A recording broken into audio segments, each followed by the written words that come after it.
জিয়া মঞ্চ চিতলমারী থানার সভাপতি নিজাম কাজীকে হত্যার প্রতিবাদে ১৩ই মার্চ বৃহস্পতিবার বিকাল ৩টার সময় রাজধানীর নয়াপল্টনে বিএনপির কেন্দ্রীয় কার্যালয়ের সামনে এক বিক্ষোভ মিছিল অনুষ্ঠিত হয়।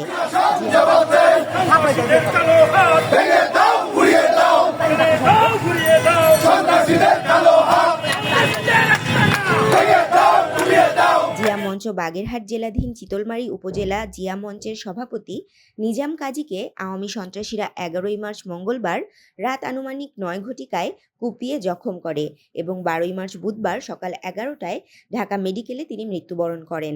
নিজাম কাজীকে হত্যাকৃত সন্ত্রাসীদের দ্রুত গ্রেপ্তার ও দৃষ্টান্তমূলক শাস্তির দাবি জানিয়েছেন বিএনপির চেয়ারপারসনের উপদেষ্টা, জিয়া মঞ্চের কেন্দ্রীয় কমিটির সভাপতি বীর মুক্তিযোদ্ধা আব্দুস সালাম। নির্দিষ্ট সময়ের মধ্যে স্বল্প সময়ের মধ্যে যদি নির্বাচন না দেন, দেশের আইন শৃঙ্খলা রক্ষা করতে পারবেন না। শিশু দর্শন হচ্ছে, তারপরে লুণ্ঠন হচ্ছে। কৃষ্ণনগর রামপুরে বনশ্রীতে এক স্বর্ণ ব্যবসায়ীকে কোপায় তার স্বর্ণ টাকা নিয়ে যাচ্ছে।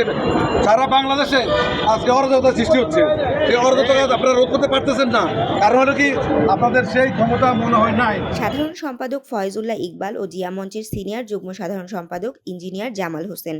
এছাড়াও জিয়া মঞ্চ ঢাকা মহানগর উত্তর ও জিয়া মঞ্চ ঢাকা মহানগর দক্ষিণ থানার নেতৃবৃন্দ সহ জিয়া মঞ্চের বিভিন্ন থানার নেতৃবৃন্দ উক্ত বিক্ষোভ মিছিলে উপস্থিত ছিলেন। তাশরিফা তৃষা, তরঙ্গ টিভি, ঢাকা।